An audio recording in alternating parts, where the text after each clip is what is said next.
Epiphany, Part 1. Tell me, Siren. What is art? Rarity asks, pouring a cup of tea for each of us. We're in what I assume is her office, or maybe a lounge, seated around a table that's low to the floor. I don't recognize the style in which the room is decorated, but it's quite pleasing to the eye. Soft wooden paneling, a high ceiling and wooden support beams give the impression of an airy building on the surface. Intellectually, I know that there's white stone behind those panels, but the room still feels very open, an impression helped by the large window to our left that overlooks the pavilion concourse. Soft couches and reading stands are tastefully scattered about, but we sit on the floor. The table is directly against the window, positioned to let us watch the ponies milling about below. Art is the means by which we express the inexpressible, I say, levitating the cup up towards my lips. It's still a good few inches from my face when I realize it's much too hot to drink, steam wafting off it in clouds. It has a foul odor, sharp and coppery. I notice Rarity hasn't touched her cup, so I discreetly put mine back down.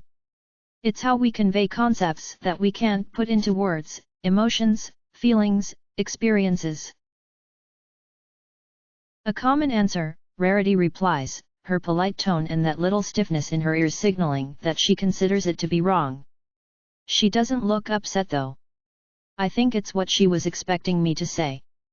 I know many spells that can induce emotions, that could cause you to feel rage, pain, regret you could not explain. Are those spells art? No, I answer, reflexively. I'm not entirely certain where she's going with this though, so I take a second to consider my answer, letting my expression twist into the frown it wants to be. Or? Maybe. But not inherently. You might be able to cast a spell that would let me feel rage, but that doesn't mean I would understand rage. You could have enchanted any item the way you did the muffin, but the muffin was art, because when I experienced it, I learned something new about the world. Then, to clarify your previous answer, Rarity says, sitting back and folding her hooves in front of her, art is the means by which we convey understanding. Comprehension, if you will. Yes, I agree, with a quick nod, focusing on her expression and leaning forward a hair so I'll look respectful and attentive. It's best not to offend her by being too slow to grasp the lesson, and I think she likes it. Makes a good impression. Yes, that would be a better way of putting it.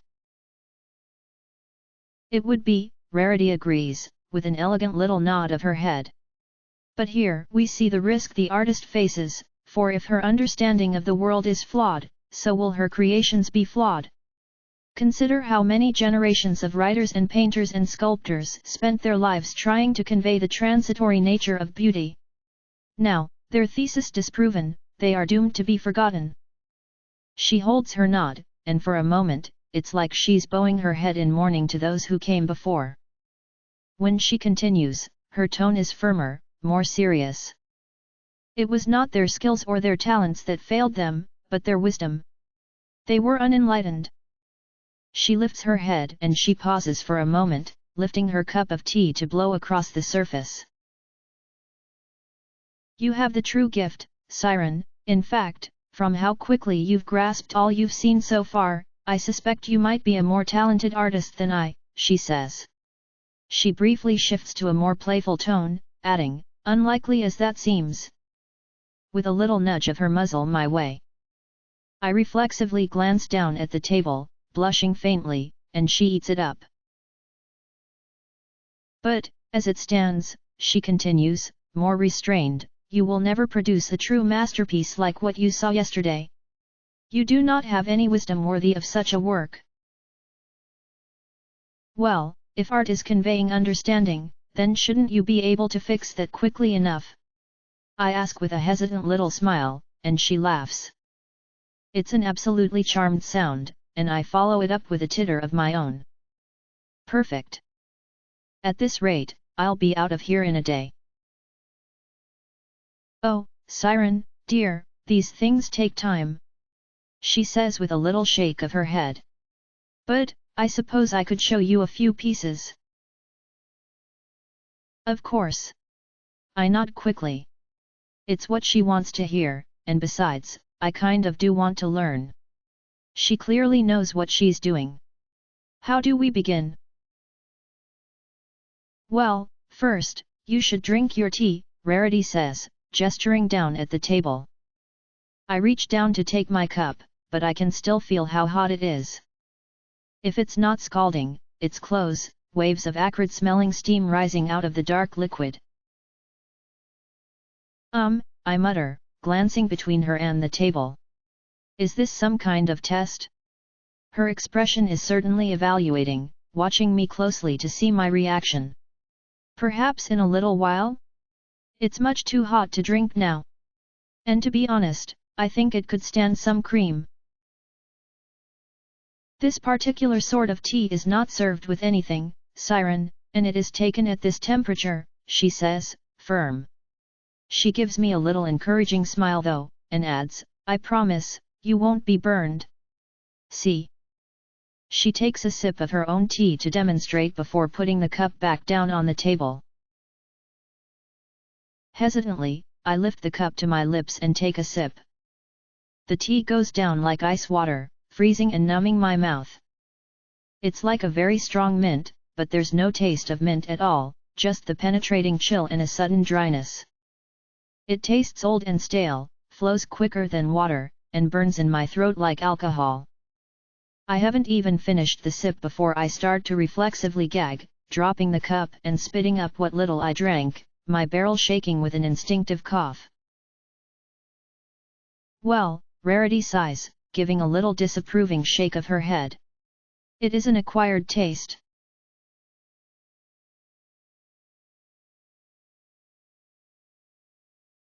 Okay, now show me the retire devant, the photographer orders. Epiphany has no idea what that is, of course, but the model next to her does. She's a sparkling silver unicorn, church belle, I think, and obviously well used to being in front of the camera. Epiphany is considerably less experienced, and it shows, but that isn't stopping her from having a lot of fun with it. She's very good at posing, and with the two of them standing in front of the camera in identical silver dresses, the pony see, pony do game is putting a smile on her face. She mimics church belle's pose, shooting me a glance to make sure she's got it right. I smile and nod, right before the camera flashes. Now show it to me with the head up, the photographer orders. Church belle tilts her head up. Epiphany follows suit a moment later. Camera flash. Now show it to me with the head down. Church belle tilts her head down. Epiphany follows suit a moment later. Camera flash. How am I doing, Rarity? Epiphany calls to the back of the room. Rarity is there, but she's not paying much attention, letting the photographer take the lead. There's a table set up in the back with a stack of papers on it, and she and Quick March are quietly working their way through them. She glances up at Epiphany's call, taking a moment to peer at her over a set of wire-frame spectacles. Lovely, dear. Keep it up. Rarity calls, before turning back to examine something Quick March is giving her. I see her sigh and quickly affix her signature, but her attention isn't on me, so I turn back to the front of the room and listen as the photographer calls pose after pose. He's no artist, mechanically calling and snapping photos. Thanks, Epiphany says, though she says it so quietly I doubt Rarity hears. Church belle shoots her an irritated glare at that, turning her head for a moment before the photographer shouts for her to keep her chin up. Epiphany doesn't notice, busy following directions. So, Church. That's a funny name. Epiphany says, light and friendly.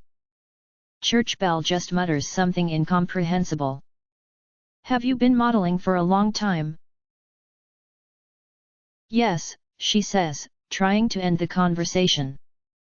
At the photographer's cue, she assumes another posture, hiking up her tail, one leg up, turning her head to the side. The Ron D Jam attitude, if I'm not mistaken, although I'm admittedly less familiar with this sort of posing since it doesn't get used much on stage. It's a complex posture, but after only a few moments of examining Church Bell, Epiphany mimics it perfectly. That must be nice, Epiphany says, fumbling a bit for some common ground, but with good cheer. I mean, working for Rarity that long. I heard that modeling is a job where you retire at 25, but since she can make you young forever, you can really make a career out of this. I bet you're crazy good at it by now. Yeah, Church Bell agrees. She can hide that tension from the camera, but not from me. So, some pony doesn't like competition. I try to warn Epiphany by shaking my head, but she thinks I'm criticizing her pose, and quickly tilts her hoof another way. Did she find you somewhere too? Epiphany asks lightly. I was homeless before this, actually, and not so attractive. My head's still spinning from everything that's happened. I'm keeping the before pictures next to my bathroom mirror so I can remember what I used to look, OOP.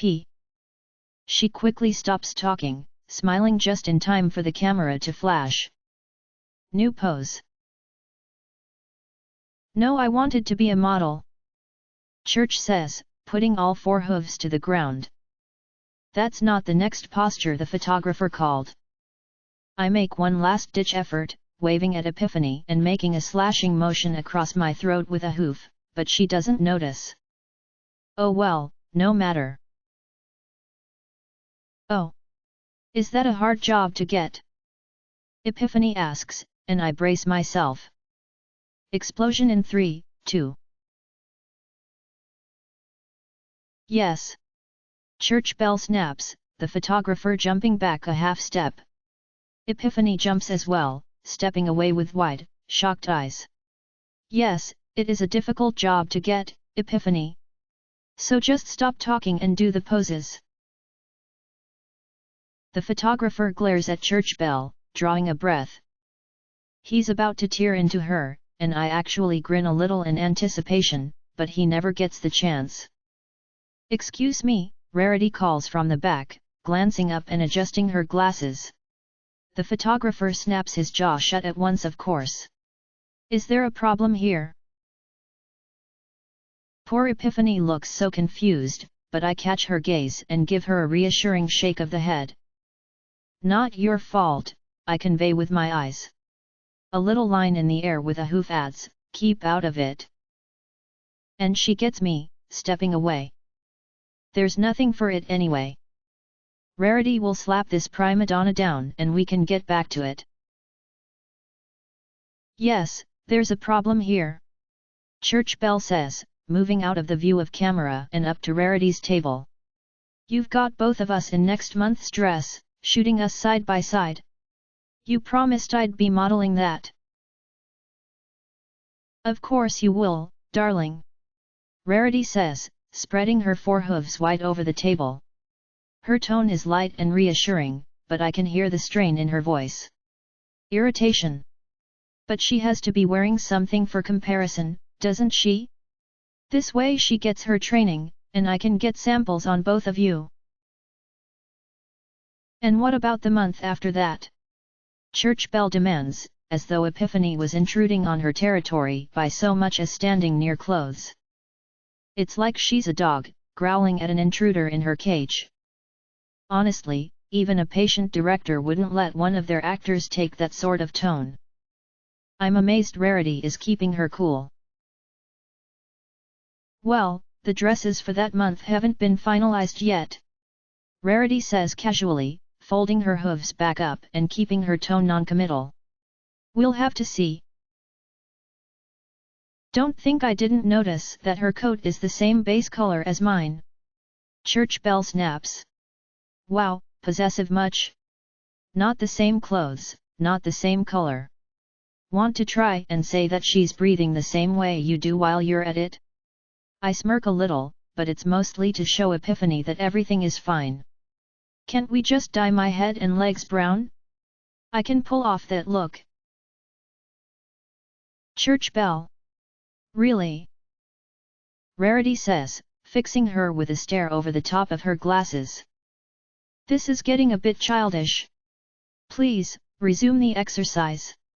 We can talk about this later. It's a perfect dismissal.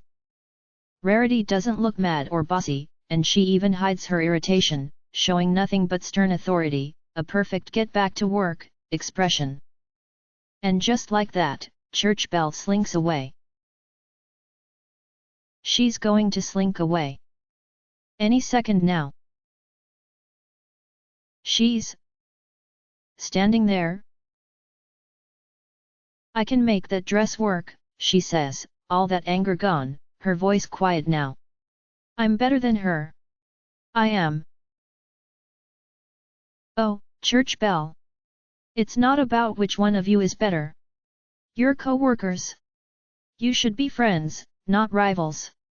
There's plenty of work here for every pony. Rarity says with a reassuring little wave of her hoof. Now, let's get back. Her coat's the same base color as mine. Church bell yells, words coming fast and hot. She shows up the same on the lighting test as me. She has the same body type as me. You have her in the same dresses as me. The only difference between us is some splashes of color you could have easily just done with dye. Her voice starts to waver, trembling up and down. What did I do wrong? Oh, for goodness sake, Rarity mutters, raising a hoof to her temples. Church bell, a model breaking down on set is a cliché, and you know how I feel about cliché. So, why don't we pretend we're professionals and get back to work? I'm good at this. She insists, slamming her hooves down onto the little table. Her voice is trembling now, and tears glisten in her eyes. I'm good at this and I look good and I can be whatever you need me to be. I can look like her. I can be her. I can be whatever you want, Rarity. No pony says anything. Then, Rarity turns her gaze to where Church bell struck the table, glancing down at her offending hooves. For a moment, Church bell doesn't get it. When she does, she leaps away, pulling her hooves back like she'd put them on a hot stove. I. She stammers.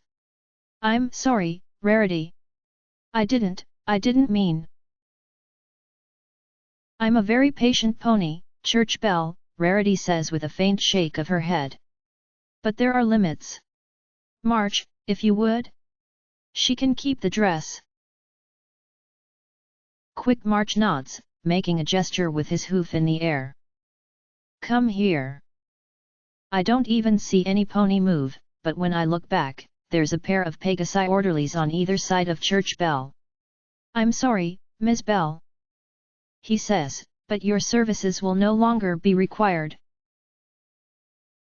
No. No, wait, I'm sorry. Please, I need this job. I can train her.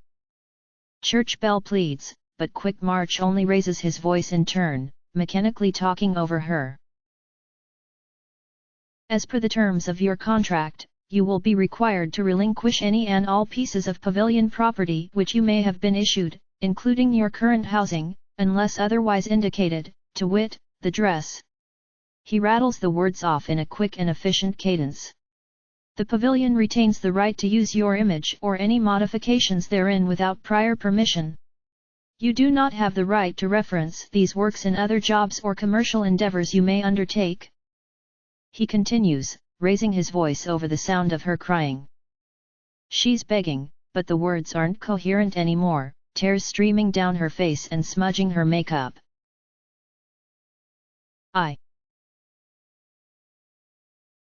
I remind you that your non-disclosure agreement remains in effect. If you discuss any of your activities while under the pavilion's employ with any media outlet, we will be forced to pursue legal action. Her jerks his head at the guards. Go ahead. Then they drag her out the door, her shouts and cries fading into the distance. Well, Rarity says, with a lot of breath, firmly shaking her head as though to clear it. That was unfortunate. Take 10, every pony. Now, march, who else do we have available on short notice?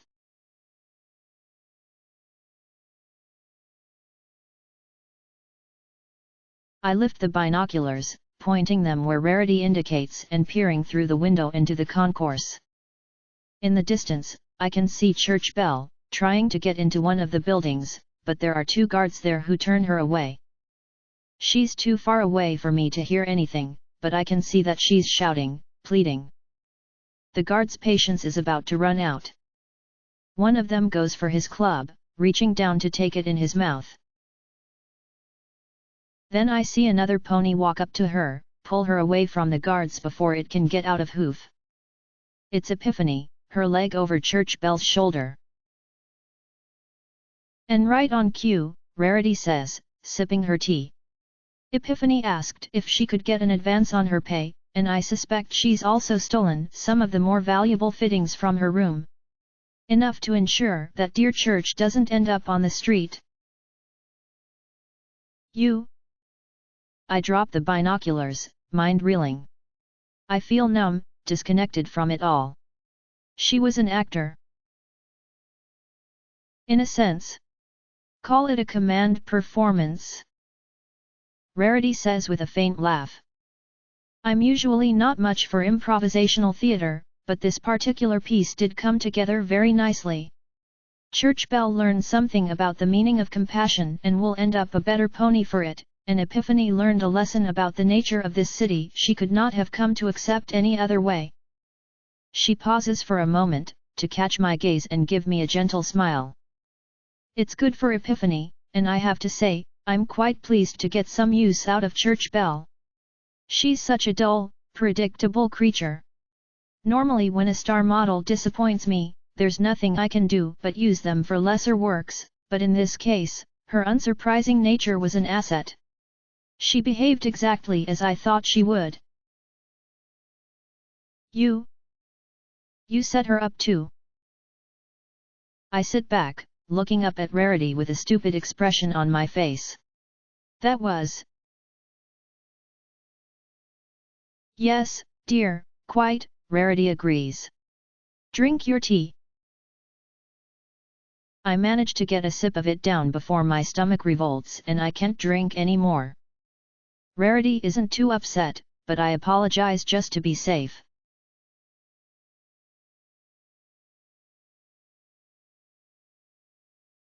Epiphany's room is a lot like mine, except nicer, because she has a window and the servants put little mints on her pillows. I kind of want them for mine, but it seems petty to ask for them, so I steal hers instead. The worst part is that I don't actually like mints. Something strange happened today, she says, and I look up from my book. She visits the city sometimes, but for me, there's not a whole lot to do in the pavilion except shop, and I was never the sort of mare who thought shopping was fun. I'm here to work on getting home, not to build a nest out of shiny junk, and besides, there's more surgery and pills for sale than knickknacks for my room. Most of the time that Rarity is away, I just end up reading an Epiphany and I tend to keep each other company. She's not so bad. I prompt her, and slide my placeholder back into the book. It wasn't that interesting anyway. So, I was going for a jog outside. I know I don't technically have to exercise anymore, but I kind of like to, so I was. Yeah. She says, nodding at nothing in particular, her gaze more to the window than to me. And I stopped in this one shop and I noticed that really sweet smell that's always on set. And I thought, that's funny. Some pony here must use the same makeup the pavilion does. But, then I noticed the smell was following me outside and I realized, that's me. This whole time I thought that flowery smell was the stuff they put on me, but it's been me sweating under the lights. I'm not really sure what I'm supposed to say to that, but she doesn't seem to expect me to say anything. She just goes on, staring at the wall. And I felt pretty stupid right about then. Every pony knows that markers smell like poison joke. But I'm so used to my own scent, you know? It's instinctive. I didn't put it together. She shakes her head, her words coming quick, her body tense. And I know you're an abstinist. And I know there are a lot of abstinists who don't have any problems with markers, they just don't like poison joke themselves. And that's totally okay. She says, her pace picking up. I can totally understand why you'd feel that way.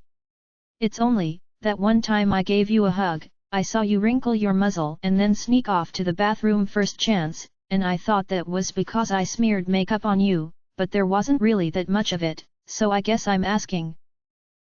Do you think I stink?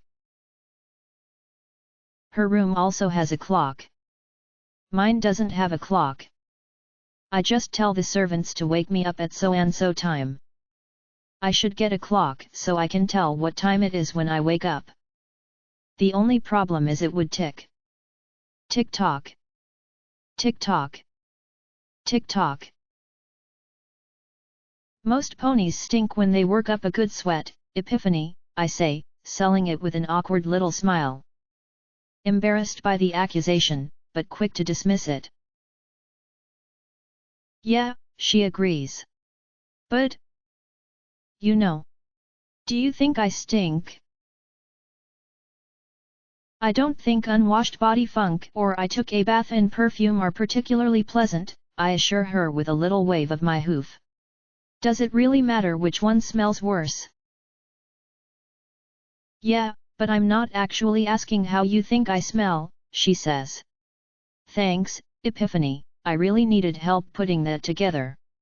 I mean, I sort of am, but mostly I just wanted to know. You know. It's fine, Epiphany, I say, opening my book and looking back to the page. Honestly, I've given her a perfectly reasonable answer.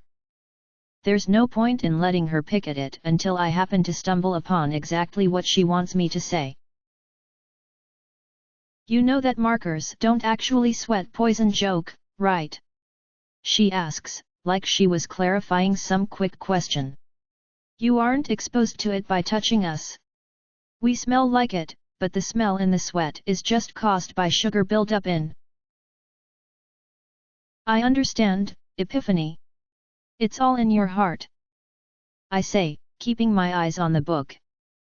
You know, they brought a pony into the hospital last night? Severe chest wounds. Apparently a marker who was so far into withdrawal she was basically rabid tried to tear out his heart to get to the stuff inside. Security got to her first though. Another immigrant to the wharf, right? For a moment, no pony says anything. I've really enjoyed our time together, Siren. You've been very supportive of me since we met. And very nice to me.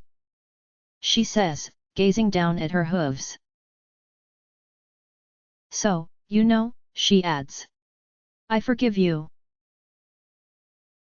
I look up at her. I need to be alone for a little while, she says, rising off the bed, and I can hear a faint sniffle. Sorry. Before I can object, she's scuttled off to her bathroom and shut the door behind her.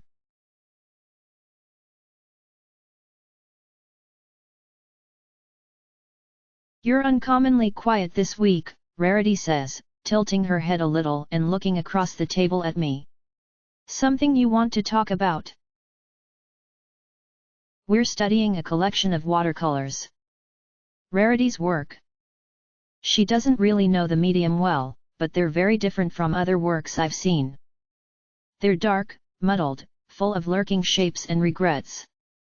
The one that she's showing me right now is entitled Unsaid. A depressing thing of blues and blacks. I hate watercolors. I don't know. Is there something I want to talk with you about, Rarity? Is there something I want to tell you? Something that might get me out of this awful place? I look up at her eyes. Does she like me that much yet? I've been able to sound out some of her feelings on Celestia, but it's slow going. It's such a risk. And I don't have anything else to tell her. What made you pick these pieces? I asked quietly. Oh, nothing particular, I thought it was their time, she says airily, with a little shrug. We did music 2 days ago and architecture the week before that, and you certainly aren't ready for my work with ponies yet. Why? Is the pace of your education not to your liking? She asks sweetly. Oh, no, it's perfect, I say, shaking my head. It's just, I love watercolors, but I don't recall ever mentioning that to you. I was wondering if it was a coincidence. My delivery is perfect of course, but that wasn't the most inspired line ever, and I sip my tea to stall for time while I think of something to say. This stuff is always foul, but I think it tastes extra bitter today.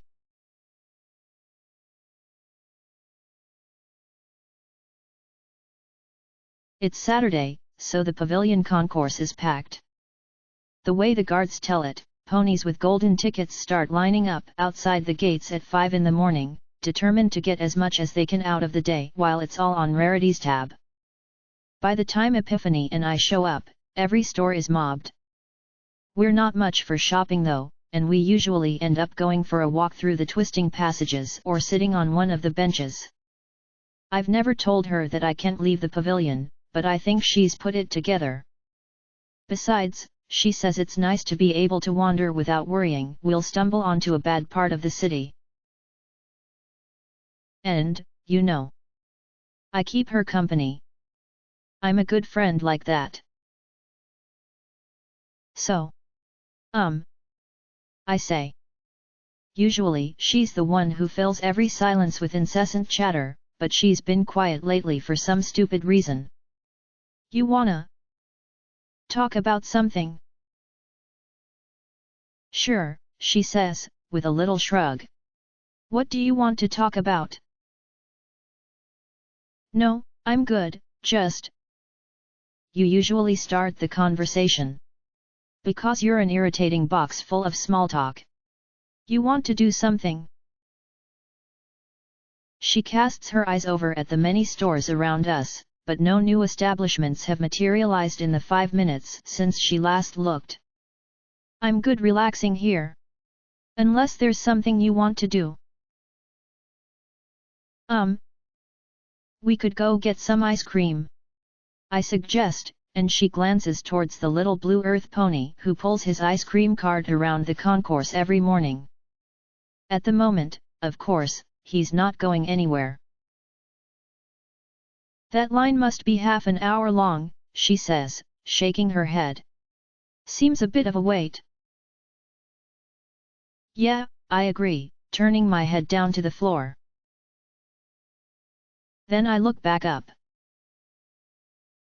You know what? Yeah.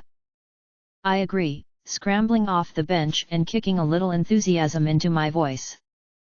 The sudden change gets her attention, and she looks up almost as sharply as I did. Come on, let's go. You really want ice cream that bad? She asks, though she unfolds her legs as well, stepping off after me. No, we're not getting ice cream, I say, pulling her along towards the stand we're cutting in line.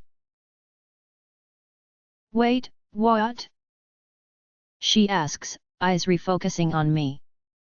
She tries to come to a stop, but I give her rear a little push with my magic, and she reflexively stumbles forward after me. We can't do that.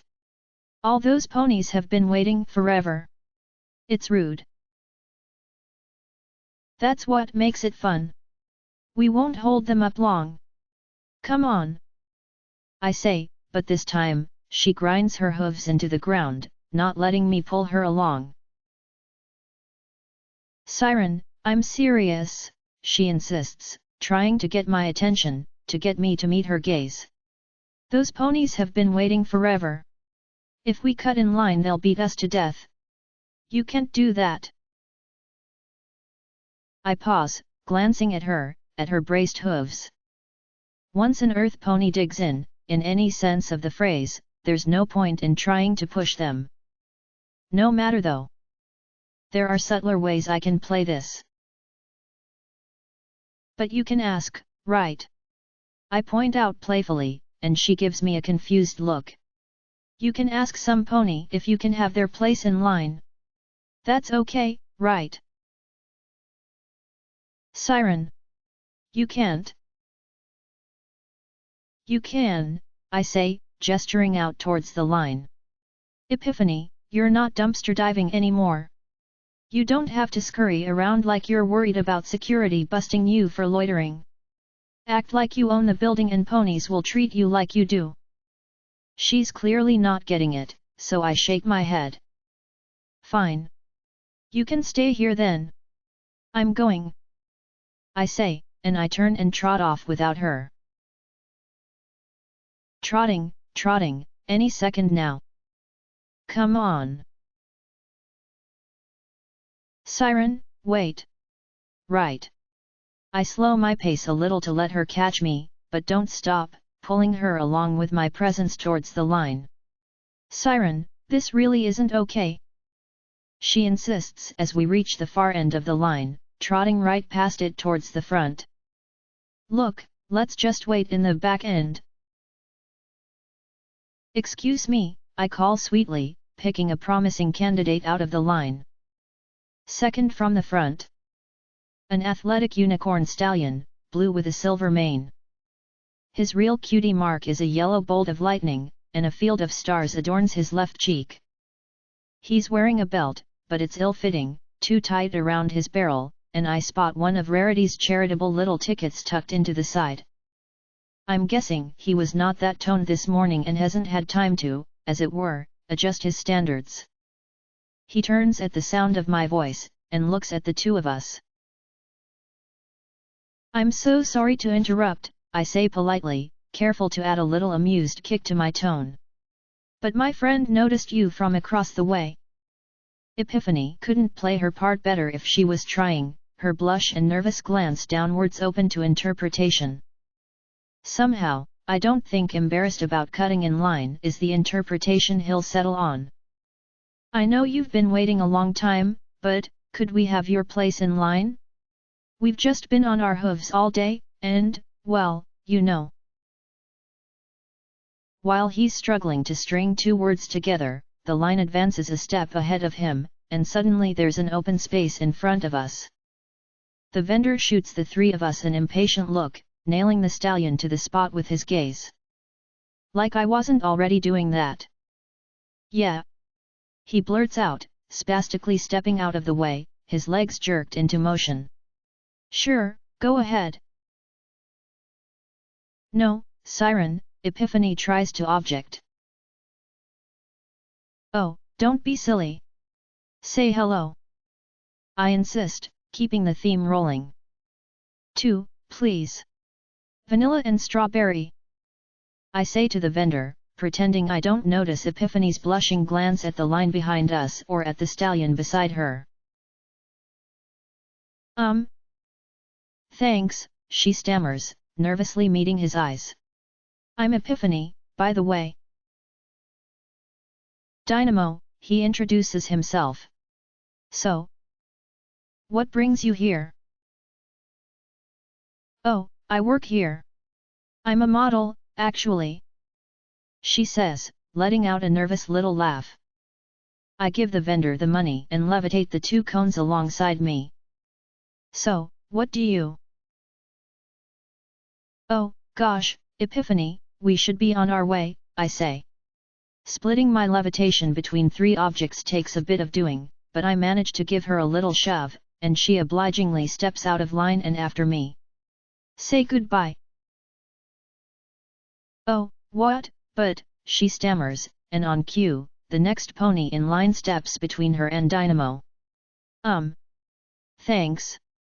It was nice to meet you. She calls over her shoulder, waving as we walk off. I'm assuming he waves back, but I don't bother checking. It's not until we're safely out of hearing range that I start to giggle.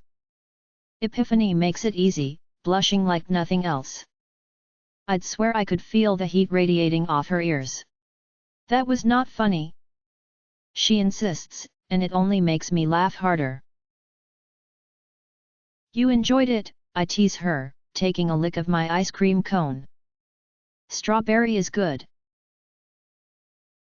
That's not the point. We took advantage of that poor stallion, she says with a firm shake of her head. Really, very firm. I'm totally buying it, Epiphany. Oh, please, I say, giving a good-natured little roll of the eyes. You just told him that rich, powerful, and hot mares think he's cute. That made his day far more than ice cream would have. That's not the point either, she says, giving a little stomp of her hoof as we walk. It's so cute. So then what is the point? I ask evenly, glancing at her as we move. That you're a presumptuous, snobby jerk who takes advantage of other ponies, and that's not okay, she says, with an indignant little snort. Wait for it. Wait for it. And give me my ice cream, she adds, extra indignant.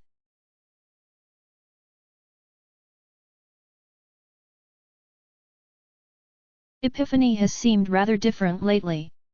Have you noticed? Rarity asks as we look out over the concourse, her ears up and alert. Tense, but bolder. She actually corrected me yesterday. On set no less. Can you believe it? I'd gotten one of the poses wrong. Well, she's just coming into her own, I say, shrugging and sipping my tea. I don't need a pause to think, but it serves as a good method of emphasis, and Rarity gives me the gentlest of approving nods. I can kinda see the appeal now, even if it does still upset my stomach a bit. This stuff is so awful it sort of curves around the other side and becomes ironically good. I'm sure she'll level out soon enough. Oh, you're probably right, Rarity agrees, smiling at me and making a little dismissive wave with one hoof. I'm so picky when it comes to my projects, always afraid other ponies are going to ruin them with a touch. But she has been developing much faster than I had expected. She raises a hoof to hide her smile, letting out a little hiss of breath. I suppose it's time I showed a little trust. For a moment, I think I must have misunderstood. There's no way she's saying she trusts me with. Well, I mean. Of course she's saying that. I am an artistic genius, after all. I'm careful to appear suitably grateful when I look up at her, wide eyes, a little blush, timid smile. Thank you, Rarity. Oh, think nothing of it, dear. It's been an absolute pleasure having you as my guest, she says, putting on a perfect poker face and delicately lowering her hoof back to the table. Not perfect enough for me of course, but she's good. Although, we are going to have to do something about your tastes, she adds, giving me a more critical look. Herbal tea, cheap ice cream, honestly. She shakes her head. I manage, looking down at my cup.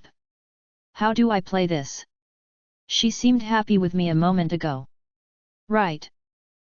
After a second, I add, well, no pony is perfect. I suppose, she agrees, non-committal.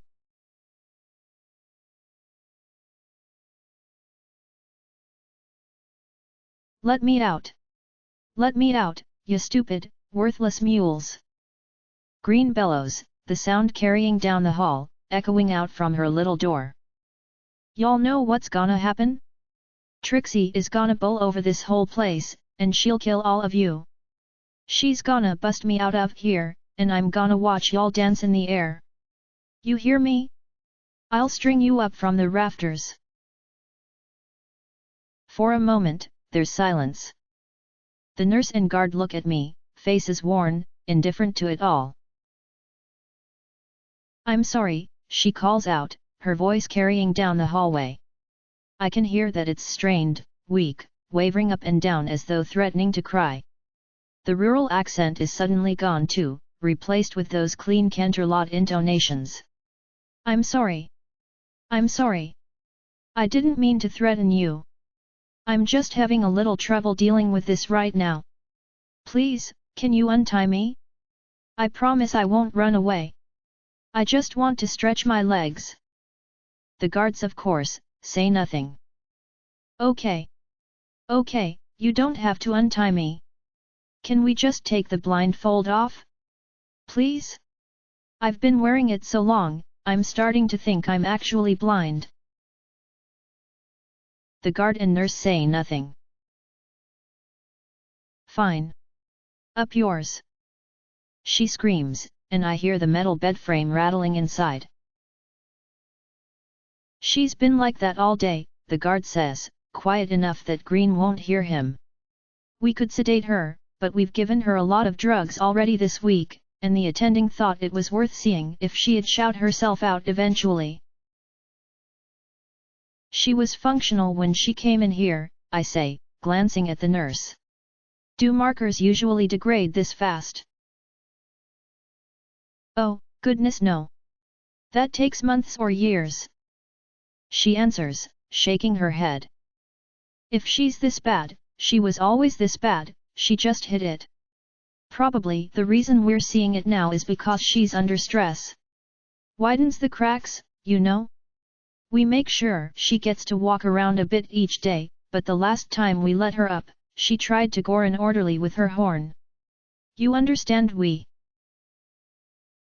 I understand, I say, shaking my head. Still, I can go in. If you like, the guard says. Shout if you need any help. I'll be right here. I nod, levitating the little basket of grass next to me and trotting on inside. It's me, Green, I say, before she can panic at the sound of some pony entering the room. Her wild thrashing stops, and she tilts her ears to face me. Even if I know she's been treated and allowed to exercise, it still feels like she hasn't budged an inch since I first saw her here, all bundled up in those restraints. Do you need me to prove it? She nods. When we were alone in Tiara Tower, a single drop of ice water hit my back, and you smiled at how silly I looked. Oh, thank goodness, Siren, she says, slumping back against the bed. She seems so tired, worn at the edges. I knew you were alive because she was keeping me alive, but I didn't know what was happening to you. She tilts her ears around to hear if any pony else is in the room, and then drops her voice to a whisper. I think Rarity was here. Watching me. I'm fine, Green, I assure her as I reach out to smooth her mane back, the motion complementing my gentle tone. There's no point in addressing the other thing. She's sweaty, and I can feel that cloying grease in her coat. At least her mane isn't that bad. I'm sorry, but I wasn't able to convince Rarity to let you out of the restraints. I say. And it's true.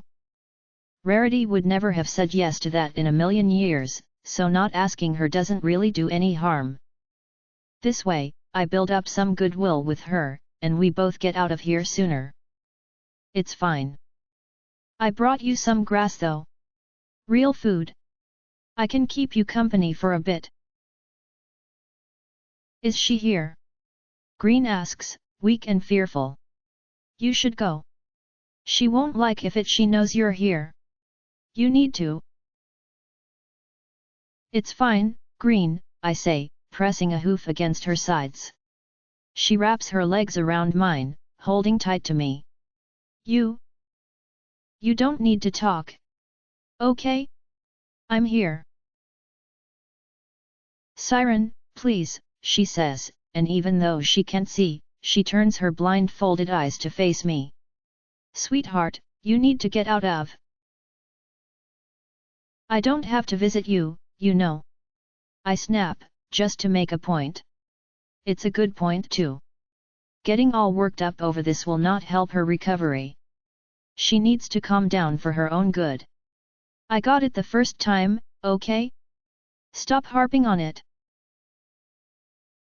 Okay, she whispers, going still at once, clinging as tight to my leg as the soft, padded restraints will allow. Okay. Okay, Siren. I'm sorry. It's fine, I say after a moment, drawing a breath and moderating my tone. To show her no hard feelings.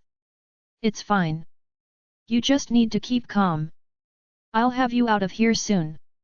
All you need to do is hold on until I do. Now, here, grass. Say ah. I levitate a clump of it over to her, and she takes it thankfully, munching quietly. I mean it, I say, after a few more mouthfuls of grass. I'll have us out of here soon. Rarity and I have been spending a lot of time together. She likes me. I don't think she quite likes me enough yet, but she's starting to trust me. Once she does, I'll bring up my old mentor and see about getting us out of here. Green doesn't say anything. I know what I'm doing. She draws a heavy breath, taking a moment to compose herself. Have you ever lost moments, Siren? She asks, flinching like she expects to be struck. Moved from one time to the next without seeing what happened in between. Green, you're in a very quiet room with a blindfold over your eyes. Losing track of time is normal. Actually, now that I think about it, why don't I see if we can get you a record player in here? I suggest. I should have put that together before. Sensory deprivation. No wonder she's going crazy. I can do something about that. Have you ever seen something that shouldn't be? She asks, so quiet I can barely hear her. Stairwells that go down but take you to a higher floor? Liquids that are cold but burn you when you touch them? Right, sure. I let out an irritated hiss, seeing where this is going. Honestly, I don't know why I bother visiting. I mean, I do, because she needs some pony to talk to, but I'm being nice to her here. She should repay me by putting her paranoia to one side for 5 minutes. Make some conversation. Listen, I'm going to go see about that record player, okay? Has she ever known something you've never told any pony? I get it, Green. I snap, ripping my leg out of her grip. You know, I'm trying to be nice here, and you're not making it easy. You just don't appreciate her work. I am her work. Well, her new work is nicer than you. I snap. She likes me. And that's all I need to say. And I'll see about that record player. And maybe getting the blindfold off. I turn, headed to the door. Goodbye, Green.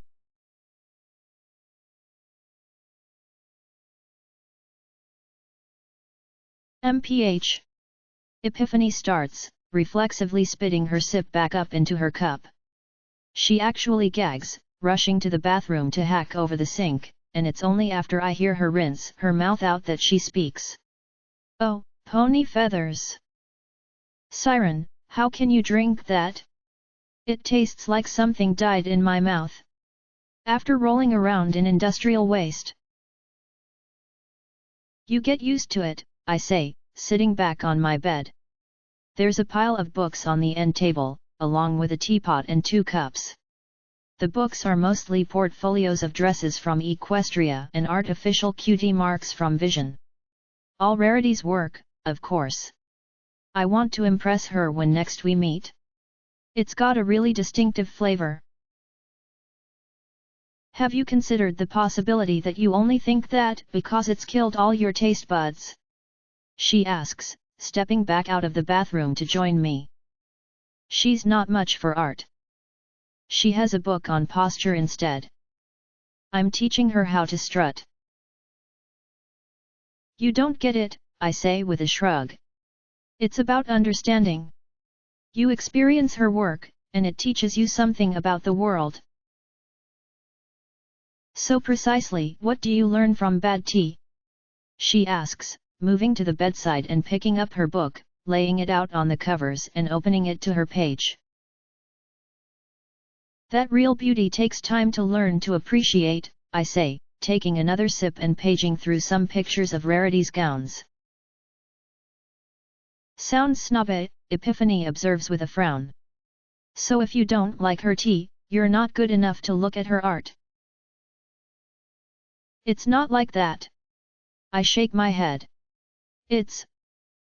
Her work is often difficult to understand. Abstract. Like, she has this one piece. It's a muffin that lasts forever. What, like, it doesn't spoil? She asks, confused.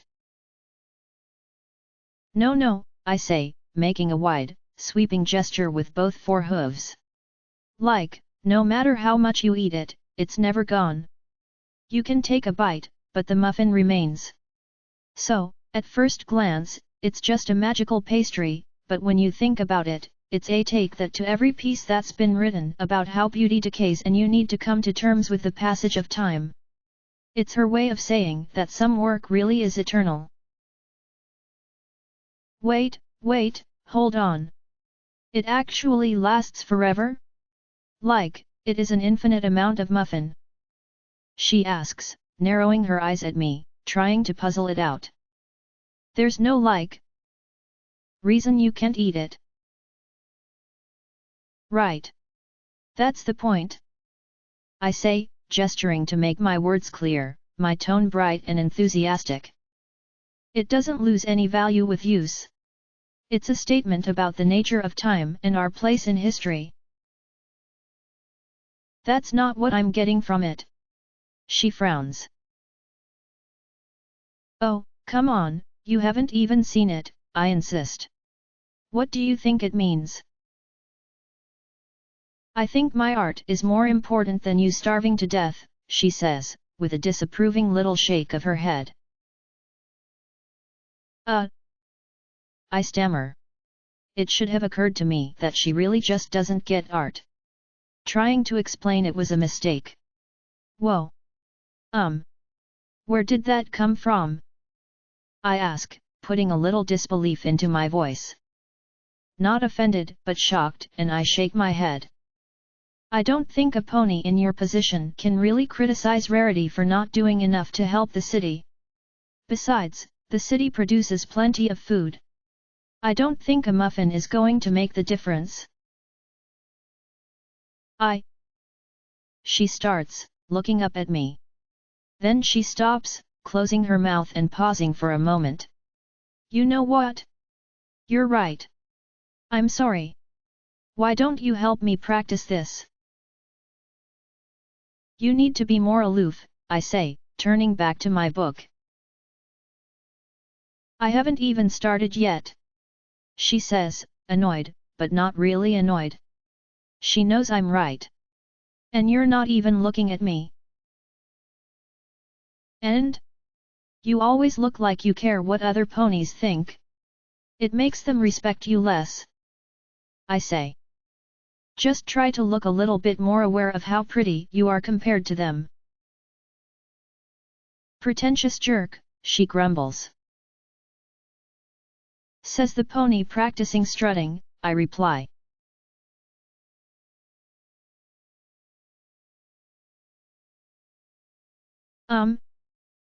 Rarity, I say, glancing away from the window. The concourse is getting clean today. It's the first time I've seen it without a crowd, the walkways empty save for lines of those white-suited workers and their mops and brushes. It seems a little excessive to me, but Rarity does like a nice sterile environment. Can I ask you something? Always, dear. Go right ahead. She encourages, glancing at me briefly before returning her gaze to the window. The muffin you showed me. It's not sustaining, right? I check.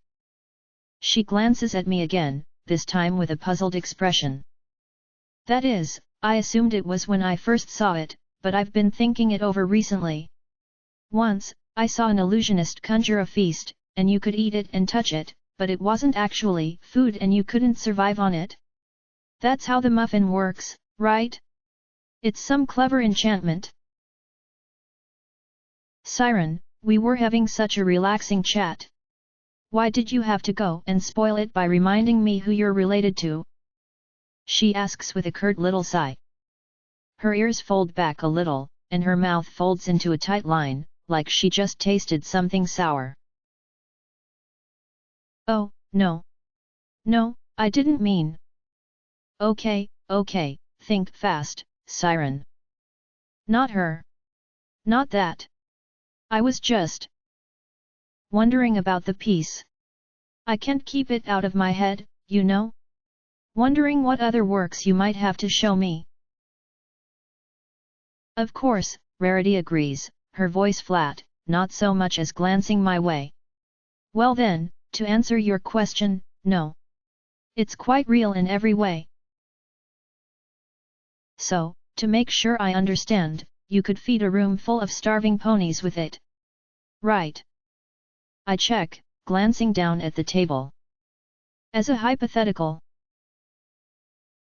I suppose hypothetically you could, yes, she says, her sour mood at least partially replaced by a thoughtful air. She even raises her hoof to her chin. That would actually be quite amusing. Pass it around over lunch. I dare say hunger would put an edge on its beauty. For a moment, she seems to seriously contemplate the matter, looking up at the ceiling. Sadly, I don't think I'll ever find enough ponies who really get my work to host that sort of party. But it is a nice idea. I nod. That's fine. It's fine. Yes, Rarity.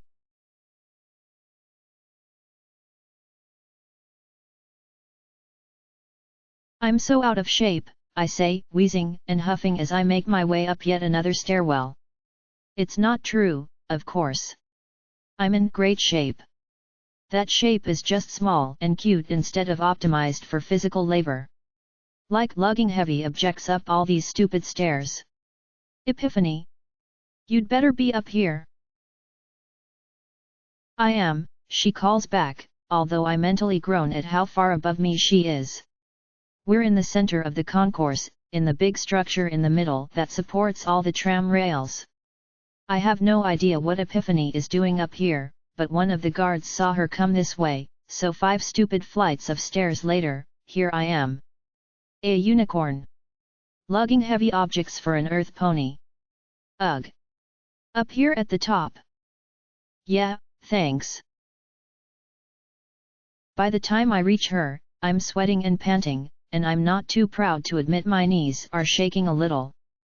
We're way up in the rafters now, a maintenance space, I guess. The floor under us is little more than a metal plate welded to some beams, with a thin railing around the outside. The ceiling is dripping, and where water hits, the floor has started to rust. It's a claustrophobic sort of space, despite our height and commanding view of the concourse. All of the beams and equipment running from the ceiling down through the metal floor give it a closed-off feel, like they were pushing us towards the cliff edge. Not that it bothers Epiphany. She's sitting right up against the railing. Epiphany, I say, dropping the heavy mailbag that's been draped over my back. That takes a little bit out of me, and I pause for a moment to catch my breath. She doesn't look at me, but one of her ears swivels back. What in the vast and dark ocean are you doing? Up here. I squint at her back, along her croup, just above the base of her tail. An upraised ear beside a ringing silver bell. Oh, I say. She nods, but doesn't turn her head. That's new. I've been thinking about it for a while, she says, quiet. I should have noticed when I came up. She's not usually that expressive with her ears, having them point in 2 distinctly different directions like that. Sorry I didn't mention it, but I knew you wouldn't approve. she says, glancing back at me. What's with the bag? I say, looking at her ears. One is pointed at me, along with her eyes, and the other is swiveled down to the concourse. I'd swear they're bigger than they used to be, or maybe just fuzzier inside. More alert, certainly. You've... I shake my head. Don't stare, Siren. You've got mail. Mail? She asks, curiously, and I pull the bag up to her side. After a second, I sit down next to her, with the bag between us. So she can get to it. Yeah, mail. Your first bit ran 2 days ago, remember? With the earrings. I rip the bag open, letters spilling out onto the walk in front of us. I got all this in 2 days. She asks, surprised and a bit wide-eyed, leaning back to take in the heavy mail bundle. You got 3 of these in 2 days, I say, grinning. I opened a few for her in advance. You know, for her own good. Just to make sure they weren't creepy or anything. I only brought up the first one. Take a look. I say, sliding the envelope over to her. Dear Epiphany, she reads aloud. Epiphany reads pretty slowly, sometimes stopping to sound out the words. My name is Spring Showers. I am 15 years old and living in New Cloudsdale. I read the article on you in Quarter Horse and about how you used to be homeless, and you are an Spear. Oh, inspiration. I have always wanted to be a model, but my parents told me that couldn't happen since I am a Stormworkers apprentice, and those jobs are given to ponies with rich and connected parents. I really liked your freeform pictures from Seto Station. So many of the other actresses and famous ponies get themselves shot against fields or forests. As I have never seen the surface, these pictures are often very strange to me. Seeing you shot against a place I have actually been made it feel very friendly, and I've had my mane cut the same way yours was in that photo. I have seen the gear you were in front of, though the station crew don't let you climb up there. For a moment, Epiphany puts the letter down. I don't remember doing any shots in a tram station. They added the station in post, I say, urging her on. Keep reading. When I was younger, Epiphany continues, my dad won the factory lottery and we got to visit the pavilion. It was amazing, and loose. She frowns, turning the letter to me. Jealous, I supply. And I am jealous, Epiphany continues, that you get to live there. I have always made sure that he enters us in every drawing, but we have not won again. If we do, could you and I meet? Since I'm such a huge fan, I would love it if you would autograph your picture and send it to me to hang in my room to adore every day. I would appreciate it more than words, though I will understand if you don't respond since I know you must have a busy schedule. However, if you would like to send one, I included an addressed and stamped envelope. Thank you so much for taking the time to read my letter. I know great things lie ahead of you. Sincerely. Spring Showers. Epiphany puts the letter down. Isn't it great? I ask, keeping my voice encouraging, upbeat. I know she's just going to get all philosophical and serious about this if I don't stop her.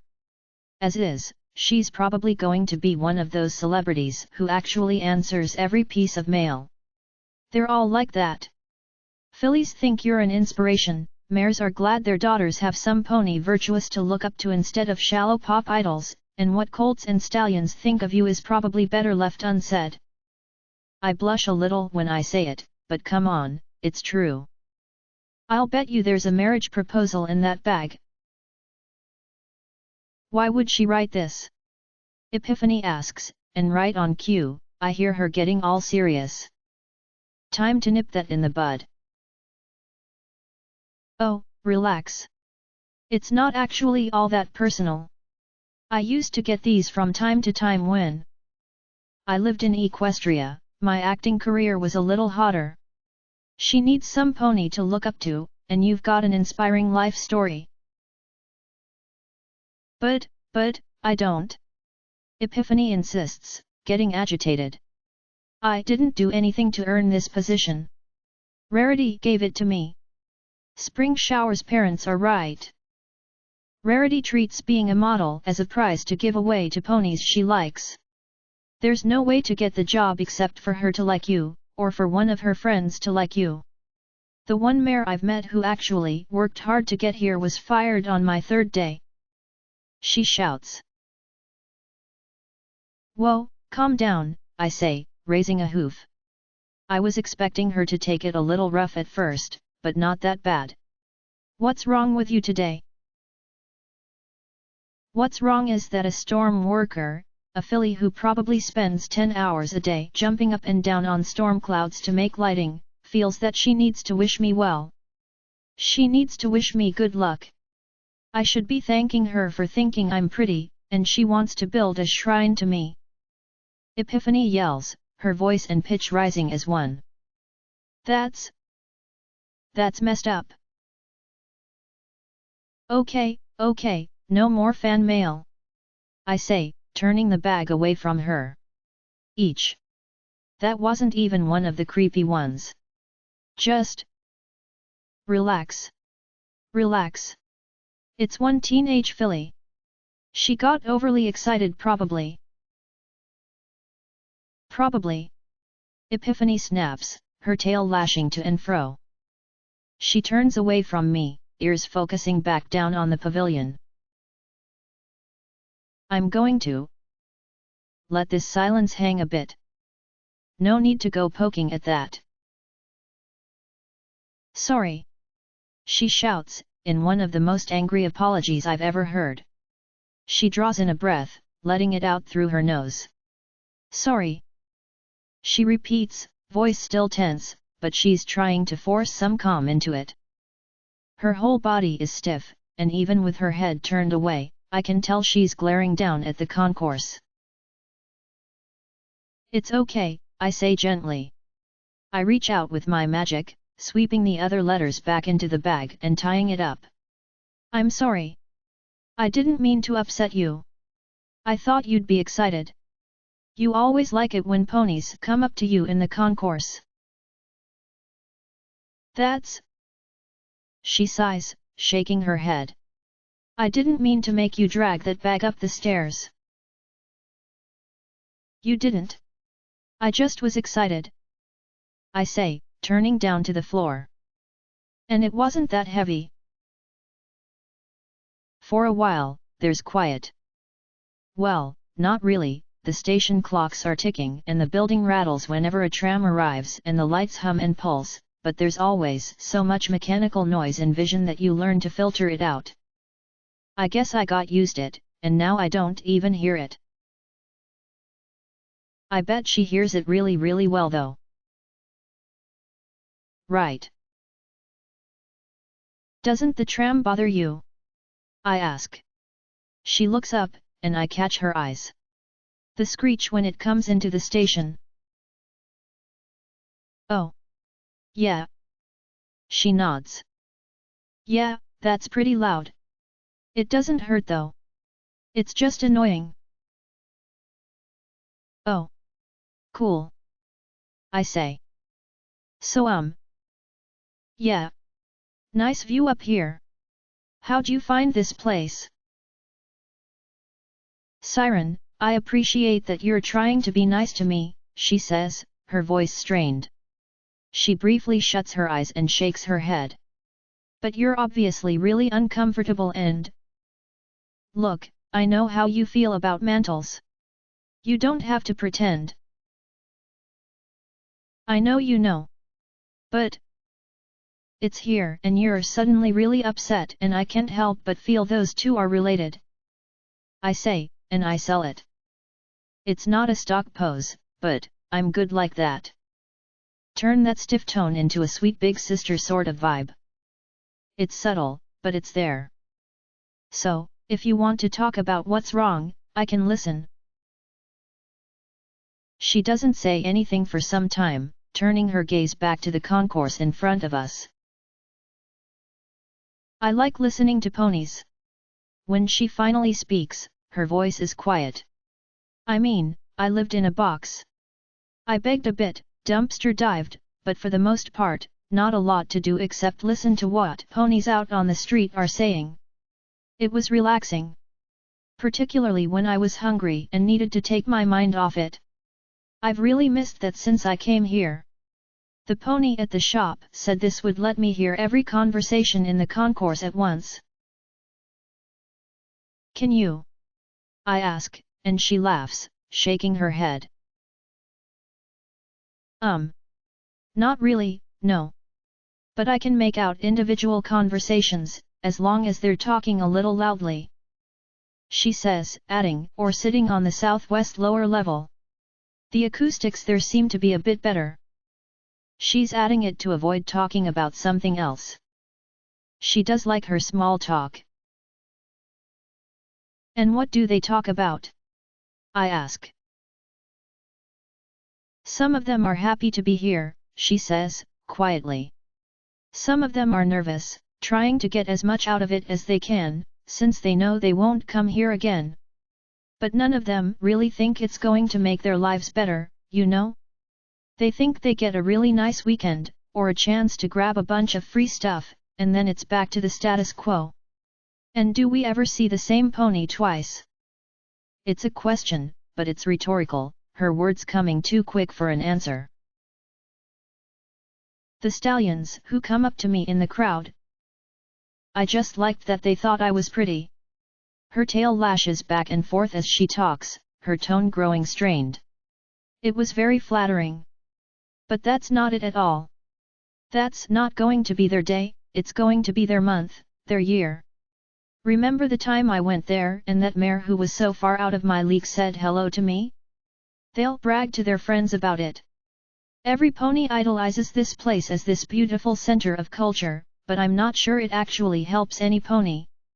It just shows them things they can't have, it doesn't deserve the attention it gets. And she takes a breath. And I don't like fan mail, she finishes. Epiphany? I ask, after a moment.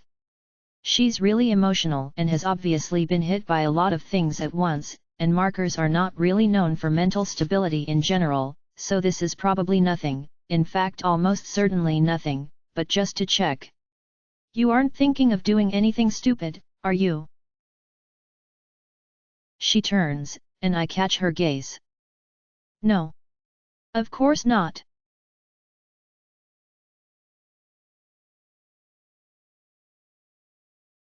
Epiphany's planning to quit. I shout, bursting into Rarity's office. It's okay though. It'll be fine. Now that I've told her, Rarity knows it's not my fault. She doesn't answer though. Why isn't she answering? She's sitting there at the window, staring out over the concourse. Quick March is standing just behind her, a bundle of papers held with a foreleg. There's a pot of tea and an incense burner on the desk along with her paper and pens and a bunch of other stuff. She must be thinking it over. She doesn't think this is my fault, does she? Hello to you as well, Siren, Rarity says, rubbing her hoof against an inkpad and then stamping it on a paper. She doesn't look at me. Thank you for knocking. Oh, I glance back at the door. Nice going, idiot, smashing open the door to her office will really make her take the news better. No, it doesn't matter, I need to press ahead. That was bad, but she'll understand. This is important. Sorry. But Epiphany is planning to quit. In fact, I think she's packing her things right now. Is she really? Rarity asks, frowning at something in front of her before stamping it twice. Well, that's very decisive of her, isn't it? What? I don't understand. Yeah? I guess it is. Siren, you're young and emotional, so I'll try not to judge you for your simply exquisite lack of judgment in this particular instance, she says curtly, her eyebrows furrowed as she looks at the paper in front of her. She sounds really upset. Not mad though, not angry with me. I don't think I'm in trouble. I guess I really should have knocked before coming in. I know you are very bright when you stop to think, so why don't you try that now and spare me the drama? You. She's not blaming me for this, is she? It's not my fault. No. No. That's not it. She wants me to say something. But what? Think, Siren. Think. You. She's quizzing me. Not alarmed, not taking any action when she gets the news. You planned for this? Good. Keep going. Rarity says, not looking up from her desk. This. Oh, this is supposed to happen, I say, picking up on her hint and running with it. I mean, this is the next step. I say, checking her for little expressions of approval. Just like she was supposed to go behind your back over church bell, she's supposed to quit now. Good, she murmurs. Her tone is flat, like she wasn't paying me any mind, but I catch that little glance my way. Right answer. Now can you tell me why she's supposed to quit? Because why? Because she hates her work? No, lots of ponies in Vision hate their work. She needs to grow as a person. But what about hating her job makes her a better pony? Think. What did she say to you in the concourse? Because her job doesn't mean anything.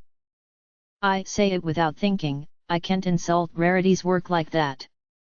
She doesn't seem angry though. It's like she. It clicks in my head right as I catch the little hint of a smile. You gave her a meaningless job on purpose, I say as it all comes together. Wait.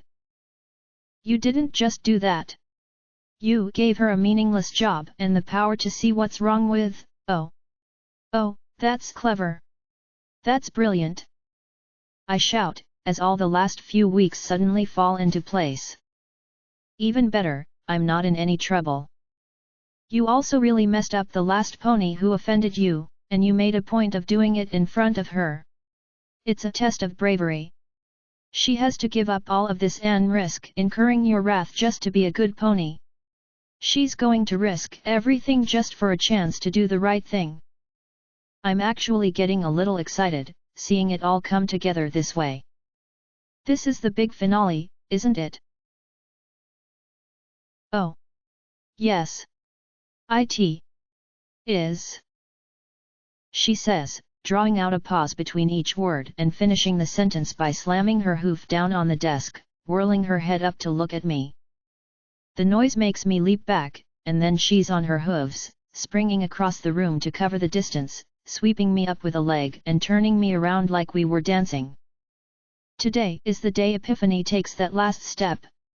Compassion she has always had, but today she pairs it with action. Today is the day she decides that whatever the cost, no matter how little a difference it will make, she will stand up for what she knows is right. Be a part of the cruelties of this city no longer. Rarity pulls me tight against her side, knocking the wind clean out of me. Today, Siren, she says, dropping me back on my hooves and leaving my head spinning. Today she becomes a hero, and at that moment of triumph, I will capture her image. She snaps her hooves together in front of me, like she was actually grabbing something in the air, for future generations. Forget that garbage we shot on set. Today, the moment a hero is born is preserved for all to see. No sets. No poses. You will look into her eyes and know that it is so. She's so over the top, so enthusiastic, it's impossible not to respond in kind. I find myself smiling more and more as she talks, and, well, why shouldn't I? It's an amazing accomplishment, weeks of effort and so much skill just for a grand artistic project. And I'm a part of it. Oh my gosh! I shout, grinning like an idiot. I'm part of making a masterpiece. A real legendary masterpiece. And after it's done, Rarity will be so happy. That's it. That's the moment to tell her where I'm from. I'll tell her and she'll take me home and I'll be a real artist. What can I do? I ask, so wound up I feel ready to hop up and down. How can I help? You're her friend. Go have Philly talk. Brush her mane, chat about colds, put some makeup on her. Make sure she's ready for her big moment. Rarity says, grinning down at me. She'll have to be alone with me for the shot. The hero confronting the villain. It's classic. Besides, you hold her attention too much, and we can't have her looking off-center, but you need to make sure that she's properly dressed up for the moment. Right. Right. I nod, thinking quickly. You've prepared instructions? Picked a dress? March. Rarity orders, and soon a piece of paper is handed to me. I memorize it at once, reading through it 2 or 3 times just to make sure I've got it all. I'm so excited, my eyes are skipping around the page. Got it! I say, passing it back to him. I won't let you down, Rarity. I know you won't, dear, she says, smiling at me, so bright and encouraging. You're a very talented young mare, and though the part you played may have been minor, I consider this our first collaboration. Now get going. I spring though the door and dash out into the halls. I'll need to slow down before I reach her room, of course. Don't want to show any sweat, need to have even breathing. I'll be casual. No. Apologetic. She had a bad day, and I could have been nicer. I'll give her a hug and tell her the new cutie mark looks nice, and come on, let me brush your mane. The dress will be trickier, but I'll think of something. I'm good like that.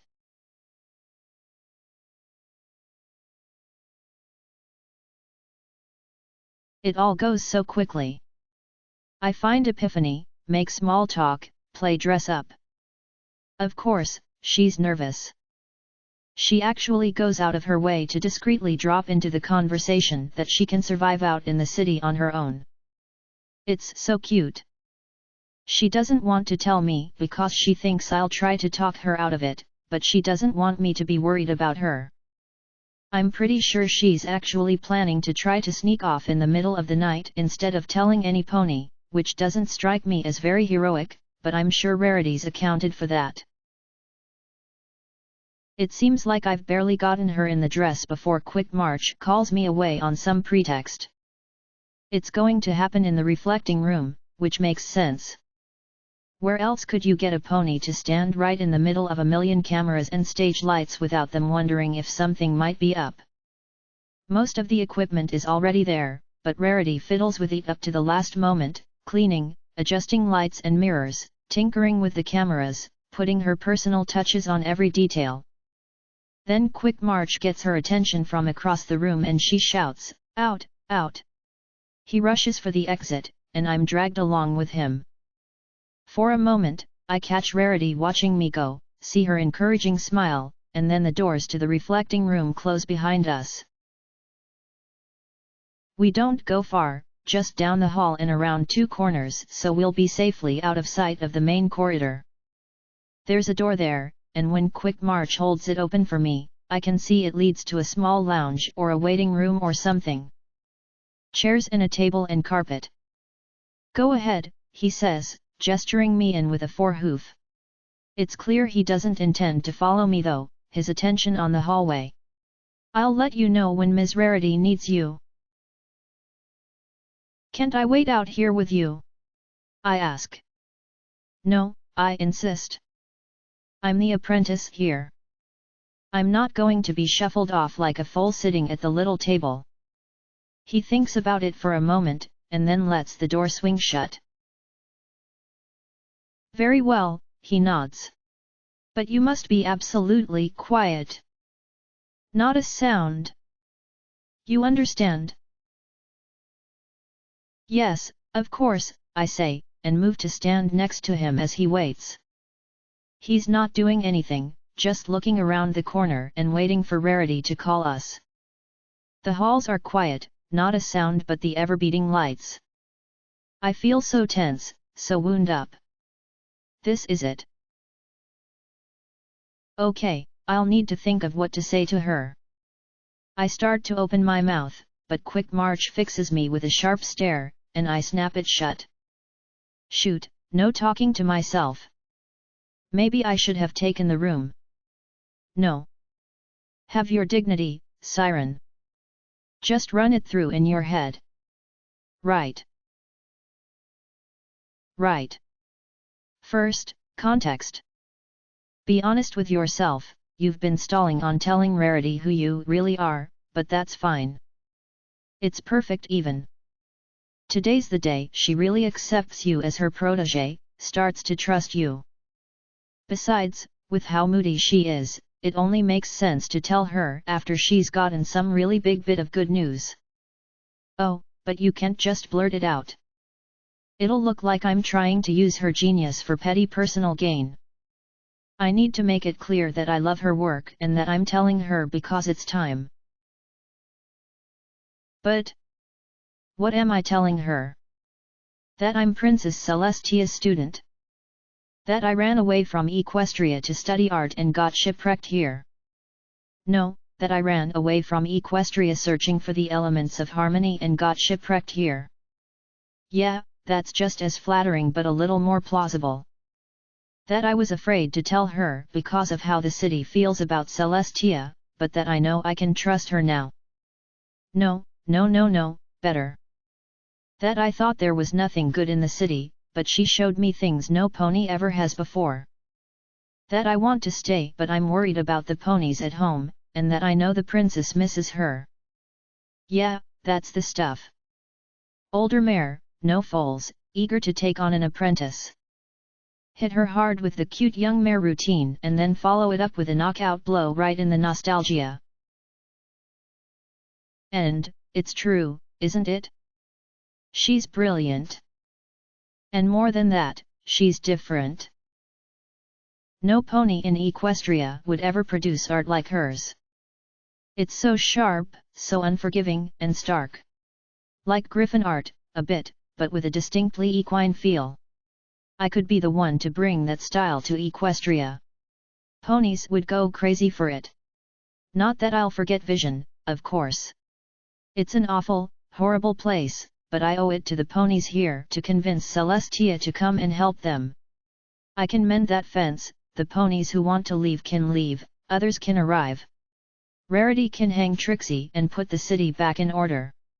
I'll bring glorious art and all of Vision's knowledge to Equestria, and peace and harmony back to Vision. It'll be perfect. A thought occurs to me, and I can't help but grin. I didn't fail after all. Maybe I didn't find Twilight Sparkle, but I'll still be convincing the princess's subjects to come back to her.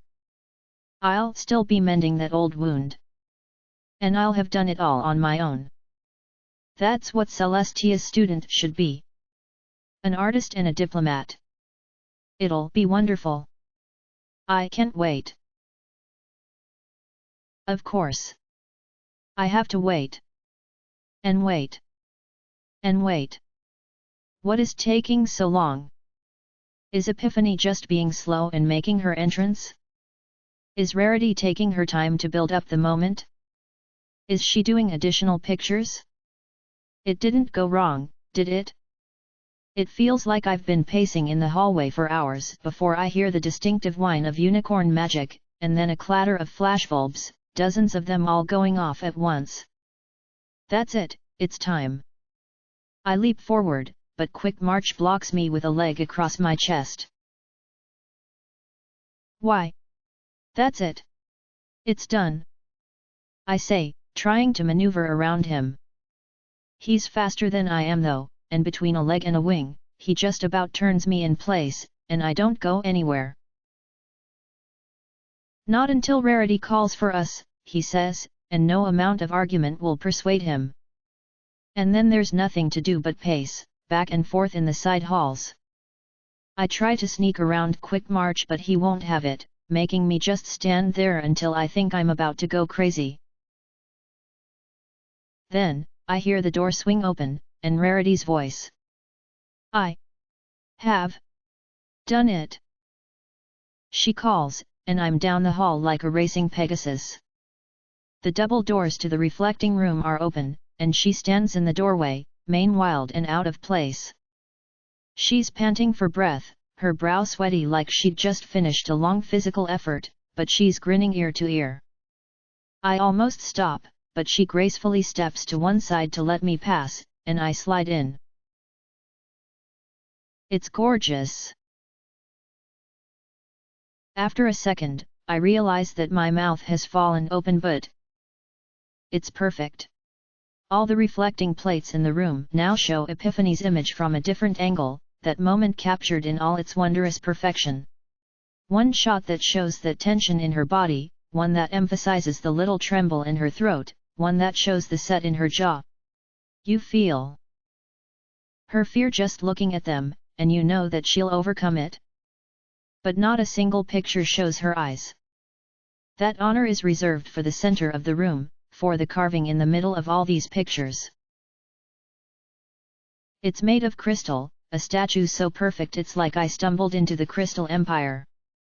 It's her, in that moment, hooves on the ground, neck up, eyes straight ahead.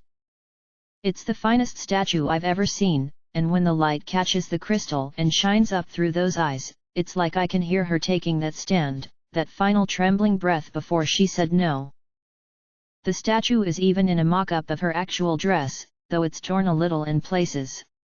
The combination of the invulnerable crystal and the damaged dress is so brilliant, I actually let out a gleeful little scream.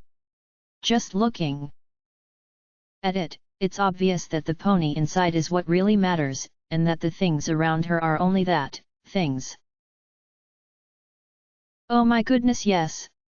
I shout, racing all around the room, trying to take in every picture and see the statue from every angle.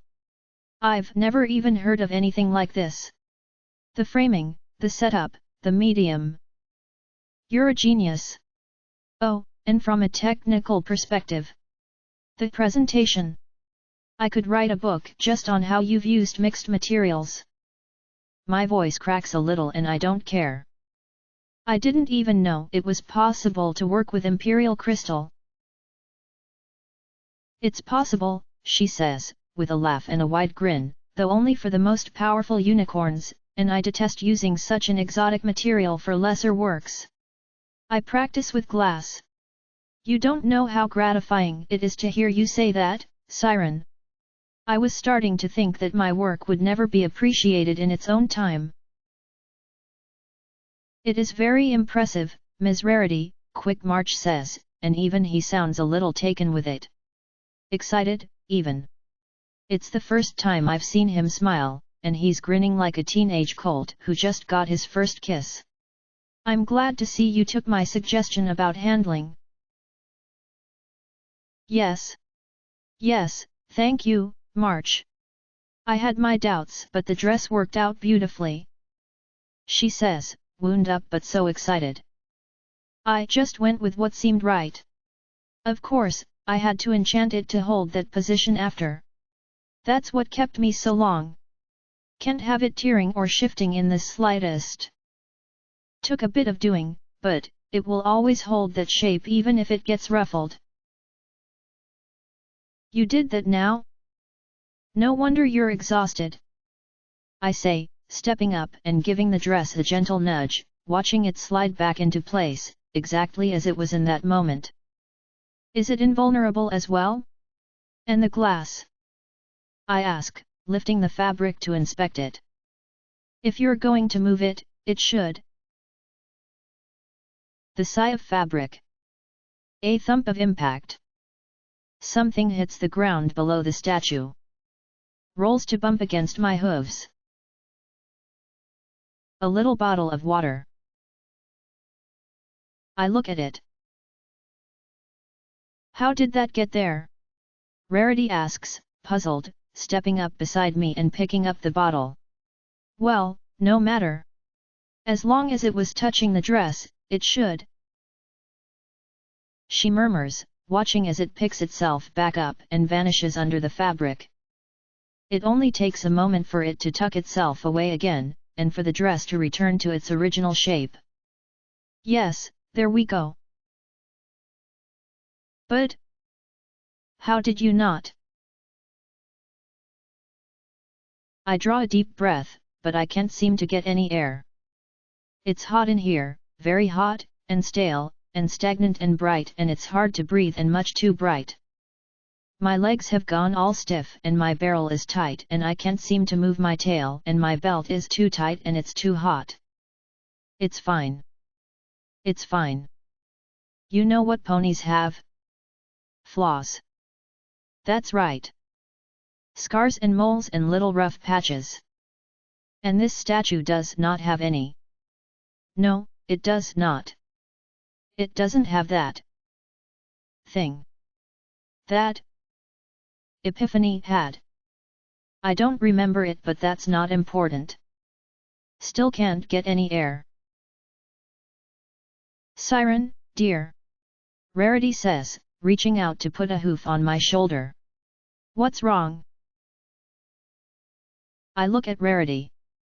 Normally when a star model disappoints me, there's nothing I can do but use them for lesser works. I look at the edge of the reflecting room. At the rows of glass ponies there, wearing dresses of real fabric. I detest using such an exotic material for lesser works. I practice with glass. I look at Quick March, grinning at all the photos like it was his birthday. I'm not an artist, but working for her, I get that special sense of satisfaction I don't get anywhere else. I look at Rarity. Siren. She repeats. Siren, what's the matter? I look into her eyes. And I scream at the top of my lungs. End of chapter.